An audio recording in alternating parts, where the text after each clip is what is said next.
And to Here's to Your Health, brought to you each week by Turo Infirmary. I'm Leslie Harday, the host of this show.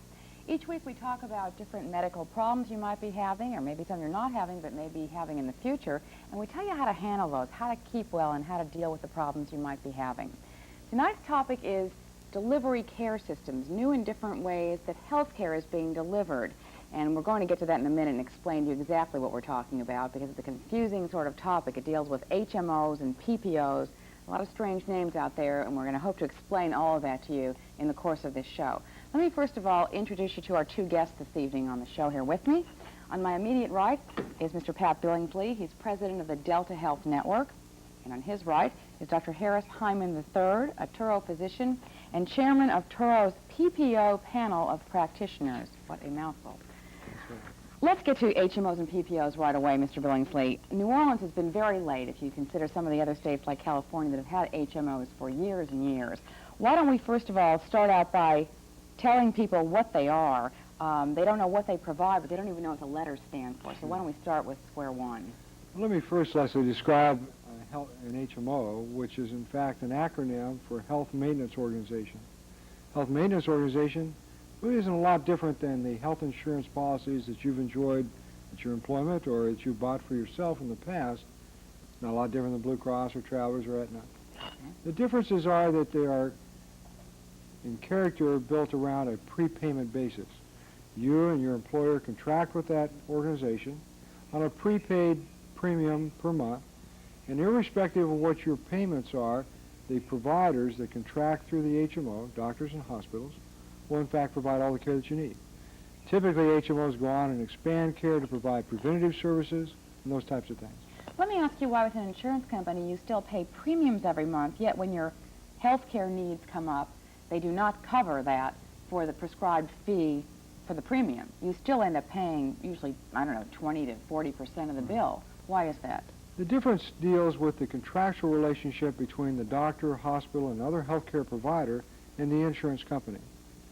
What we add in the HMO business as a conduit is a direct linkage between the buyer of services and the provider of services in a way that in fact involves the provider at risk that he will manage the care appropriately, the most efficient providing of care, so that he can use those dollars that you give him in your relationship to the best service of you as a population. Okay.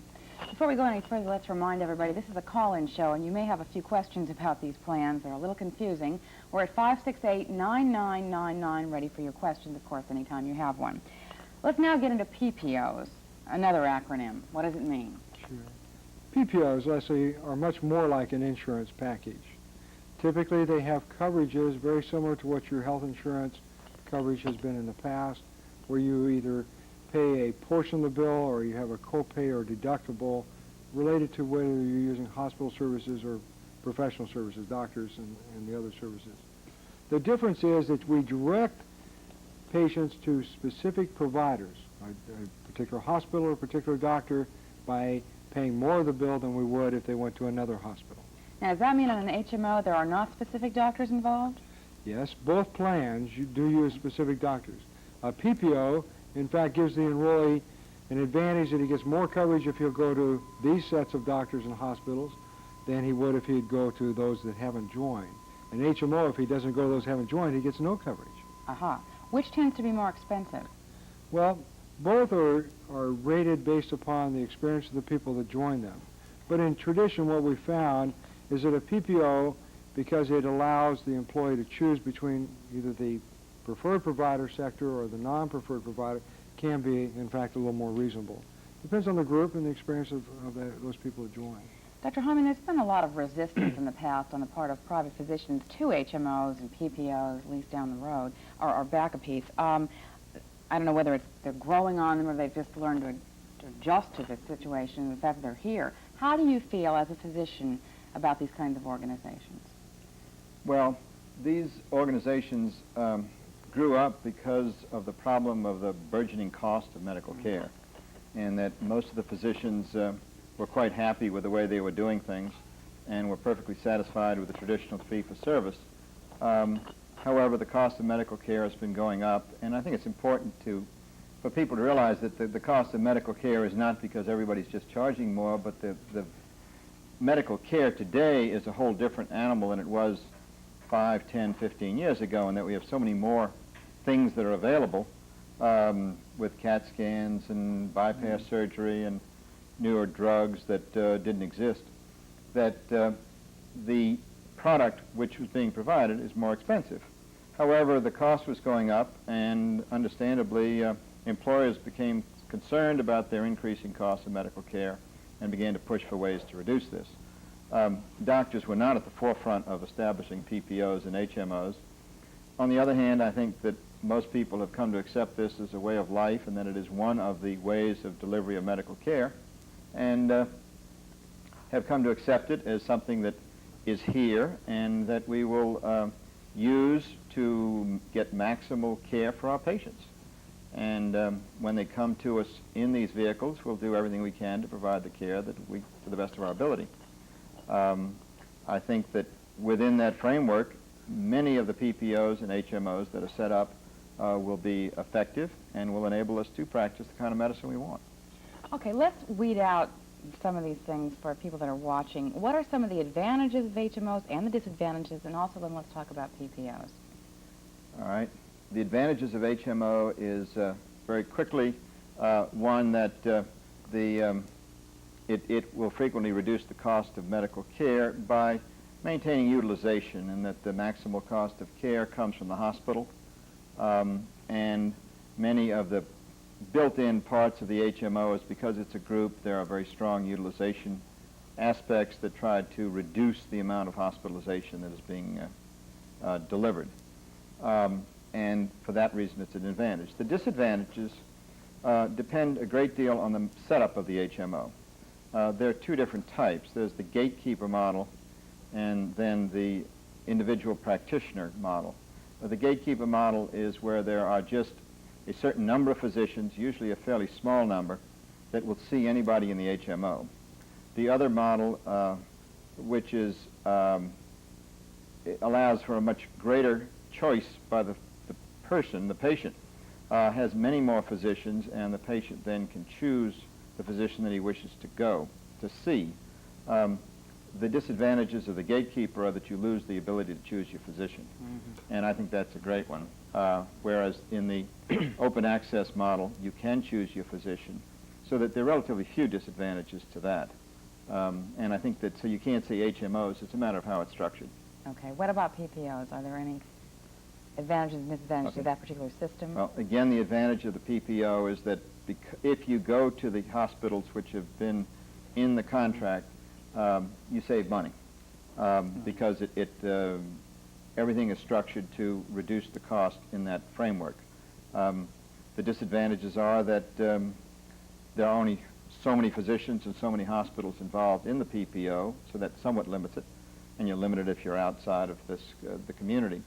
On the other hand, it does have the advantages of decreasing the cost of medical care. Sure. Leslie, if I could follow up on a point that, that Ted was talking about, that I think is important. In the gatekeeper model, the real difficulty that I think we've seen enrollees discover, or people who've joined, is that the primary care physician has to be the source where they get their care first. So they either have to go to their pediatrician or the internal medicine specialist or their OBGYN physician.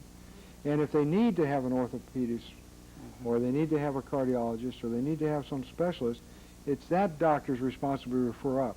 And so they don't have freedom of choice there. And that causes the patient then to be only sorted in the system by what this doctor's desires are. In fact, in many of the systems, he's encouraged not to sort them higher into specialty care. And that has been a disadvantage for some enrollees. Okay, we're going to get a little more detail Sure, on that in a understand. minute. Let's take our phone callers who've been patiently waiting. Good evening, Shirley. You're on Here's to Your Health. Thanks for calling us. I'm thinking about this HMO thing. Suppose you put money into this month after month, and you don't need a doctor, you don't use if anything, and you get transferred out of town, say like after 5 years. What happens to all the money you put into it? That's a very good question. Well, sure, it is a good question. And I think like any insurance plan, you really are paying premiums to forego the major expenses that you might incur. In your case, where you paid the premium but didn't use the service, someone else in that plan may have had a heart condition or a new baby that was very sick, or whatever catastrophic illness that in fact did spend the money. The advantage, of course, is that if you had to spend $100,000 for some major illness, it didn't all come out of your pocket. You were able to pool that with everybody else that belonged with you. So although you spent that money and maybe didn't see or receive the dollars for every premium dollar you paid in, you had the comfort that if in fact a major illness occurred, it would have been taken care of. Are there any systems, Mr. Billingsley, where they transfer over from state to state?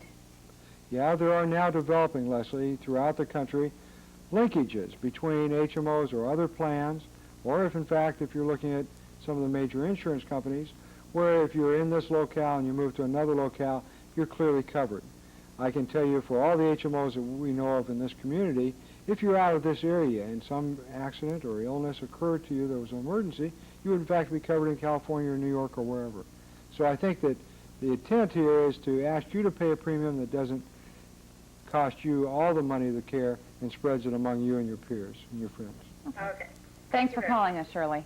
Thank you. And let's take Ann now. Good evening, you're on Here's to Your Health. How you doing, Leslie? Fine, thank you. I had an experience with an HMO, and I would just like to get your guest's opinion on how it was handled. Fair enough. I went to a doctor on the West Bank who was associated with an HMO.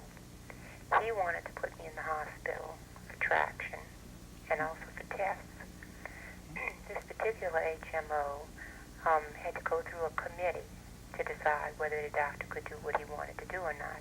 Yeah. Well, they went against the doctor. They ordered me to go across the river and have the test done and to have the traction done at home. You know, he could not put me in the hospital. Right. And needless to say, the inconvenience of having to go across the river and my healing process of having to have the traction at home was very slow. Whereas if I could have gone in the hospital and just been able to rest, I think I would have got well a lot quicker. I wanted to know if the doctors have ever heard of this, where these committees go against what the doctor wants to do for the patient. I can understand the money, you know, they want to save on the money, but they don't think about the patient either at times. It's an interesting question. Hold on a minute, Ann. Let me see what their opinion is here. Who would like to take that? Dr. Harmon? Sure. Thanks for calling, Ann.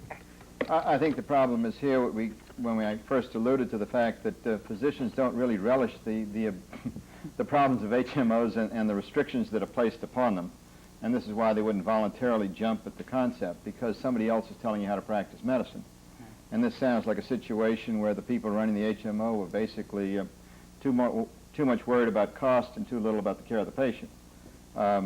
So that this is one of the problems with an HMO, that they may get so concerned about the cost of medical care that they forget that the medical care is delivered to people.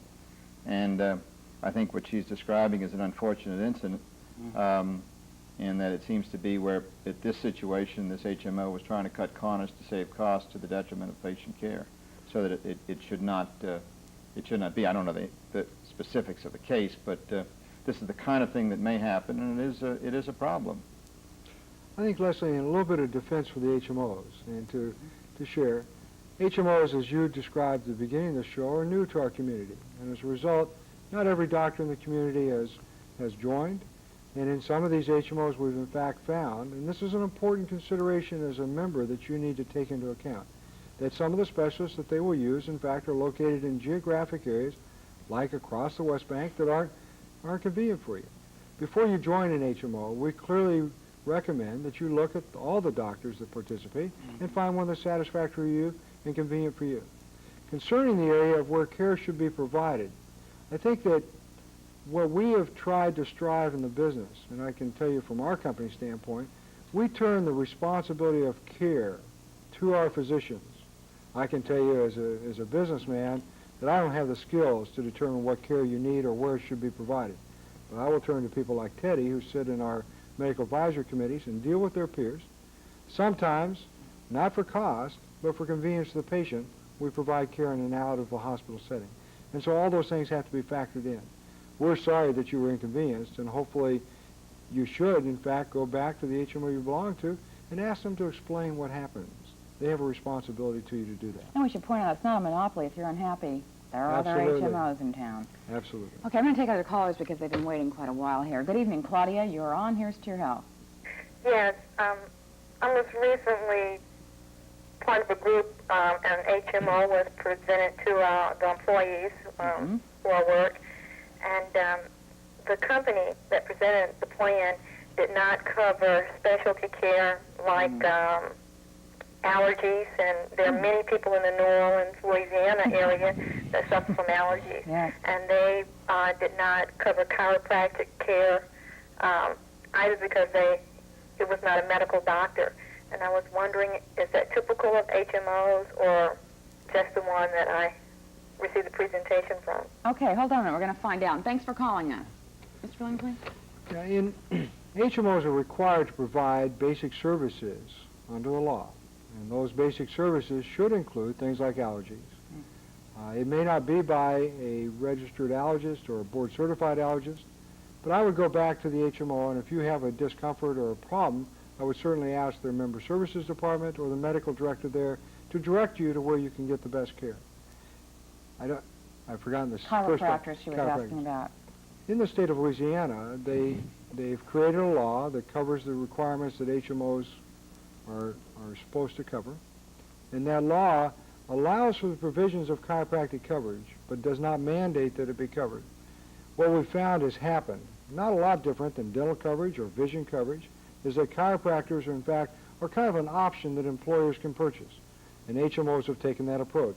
It's kind of like a menu. You can choose dental and vision and chiropractor along with your health insurance. If your HMO doesn't offer that, you need to look for one that does, that would satisfy your needs. Very individualized thing, it sounds Absolutely. like. Everybody's different. We're going to take a very short break. I see we've got Veronica and Bill holding. We'll be back in about 15 seconds. Don't go away. Stay with us. Good evening, Veronica, and thank you for waiting. Hi, I was calling to find out. I'm looking for some health care presently, and I've looked at several different plans, but I wanted to find out if we can get a plan like this other than through your job. Other than through the job. That's a good point. What about not going through the employer? Can somebody sign up for these personally, Mr. Billingsley? Well, there are some plans in the community that, in fact, are offering individual coverage. I think you need to know as a consumer that that's the most risky type of coverage that an insurance company or an HMO can provide, because we don't know how well or how sick you are. When you take on a whole group, you can spread that risk. The important thing, I think, for you to do is to contact the different companies that are available in the community and to see, in fact, how they would handle your situation. Or to go back to your employer and encourage him to look at and consider the options of an HMO or PPO for you and the rest of your employees. But the decision is up to the employer. Yeah, if, in fact, you're a participant in a group plan now, the first decision is the employer to make available an alternative product like an HMO or PPO. If you want to go out and supplement that by buying one yourself, then that's when you would want to seek that. Thanks for calling us, Veronica. I have one other question relative to that. Where I work at Channel 6, I know recently they came in and did offer an HMO because they were required by law. What exactly is the law there? When do they have to offer an HMO? Does it have to be a certain amount of employees? Yes. Leslie, when the law was first passed back in '73, President Nixon felt that HMOs, because they were small companies, needed to have a leverage in the marketplace. And what they coined now as the mandating provisions of HMOs was really fundamental to say it's going to be difficult for the small new company to compete against the big company that's been there for all those years. Most HMOs in our community, in fact, do not mandate. They'll go to an employer and ask him to participate, but they do have this provision, and it says if an employer has 25 people or conducts interstate business, he has to contribute an equal amount of monies to an HMO coverage if his employee selects it as he would to his traditional plan of benefit. So in your case, those employees at Channel 6 who in fact chose to have health insurance, Channel 6 paid the same amount to the HMO as they would have to whoever the other carrier is. Okay. We got all that taken care of. Let's take Bill, who's been patiently waiting. Thanks for hanging on, Bill. You're welcome. I have a question for Mr. Billingsley.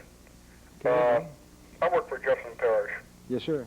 Recently, they came out with the PPO program, and they've also come out with the HMO programs. Yes, that's correct. So the employees have a choice amongst whichever group they want to go to. My personal question is, we have a family physician, which is not listed under any HMO or PPO. Yes. I've recently been in the hospital for surgery. My wife just came out of the hospital with a craniotomy, Now, the surgeons are carried under the PPO. They practice at all 3 hospitals on the West Bank. Okay? But only one of the hospitals on the West Bank are listed with the PPO. That's correct, Bill. Let's see if I can help in sorting the issues for you. At your particular employer, they've offered a PPO that has an incentive for you to use the providers of the Delta Health Network, West Jeff, East Jeff, Methodist, and Truro, or to use any provider you desire. When you use any doctor that you want, you have similar benefits to what you had in the past. So, in fact, if one of your doctors doesn't participate, you could go see him under a PPO. Now, recently, you've been offered also HMOs. And in that situation, you need to measure to see if the doctors that are participating, in fact, will fill the needs of you and your family. So I think that you need to look at the cost that is being involved or how much they're asking you to participate, whether the doctors and hospitals are convenient and appropriate for you and your family's needs. And it really becomes an individual decision that I'd recommend you and your wife sitting around the kitchen table decide what's best for you and your family. Go ahead. The thing I'm concerned about, the 2 surgeons we have were very well liked with them. Sure, they're very good doctors, I'm sure. We have very high esteem of them. Yes, sir. But they are listed in the PPO, not listed in the HMO, but they practice at a hospital that we like. And we're wondering what our substance is here. Well, in that case, as you're describing it for me, both of your surgeons, in fact, are part of Delta. The hospital is not. That's true. In that case, we will pay the doctors as preferred providers, and the hospital is a non-preferred provider. So it's very similar to what you would have had in the past if you'd gone to the hospital. Pay more for the doctor, but not as much for the hospital. So the choices are really the freedom to you to use however you want. Now, your doctor may, at your desire, suggest that you use the West Jefferson Hospital in this case, where you, in fact, will have less out-of-pocket expense for you and your family and be able to spend that money in some other area. That's true. But we do have the freedom of choice on the hospital. Absolutely. I would sit down with your doctor and talk to him about your preferences and suggest to him to help you make the decision on where care should be best given. Thank you very much. You're welcome. Thank you for calling, Bill. Let's take our next caller. Good evening, Jim. You're on Here's to Your Health. Yes, I have a few comments to make. First of all, you have no freedom of choice with an HMO or a PPO. The choice you have is doctors and hospitals involved in that program. Okay. And if you choose to see someone not in that program, then essentially your choice is taken away from you. One of these programs is advertising in their commercial advertisements that you have the freedom to see the doctor you choose in his own office. Well, that is a bunch of baloney. If the doctor belongs to that program, you can see him in his office. But if he doesn't belong to the program, then you're stuck for footing the bill. And I think the HMOs and the PPOs are pulling everyone's legs. I think if you ask the physicians in this community, would they belong to an HMO or a PPO, I think you would get some startling answers. And those are the comments that I have to make. Okay, thanks for calling. We're going to comment on that here. His call is not dissimilar to a lot of people that I've talked with who feel like, hey, you know, I want to make my own decisions. Just because I decide to go someplace else, you're not going to pay for it? How do you feel about that, Dr. Hyman? You're a physician in this community. All right. Well, first place, there are a wide variety of PPOs and HMOs, and to lump them generically and then discuss them isn't really fair or valid because there are many different types.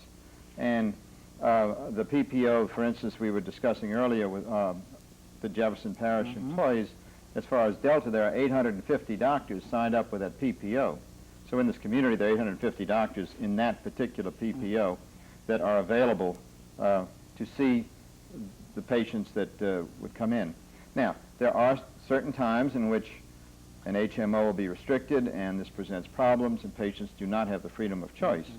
And they cannot, no one organization will have all the doctors in the community signed up. That's just not reasonable.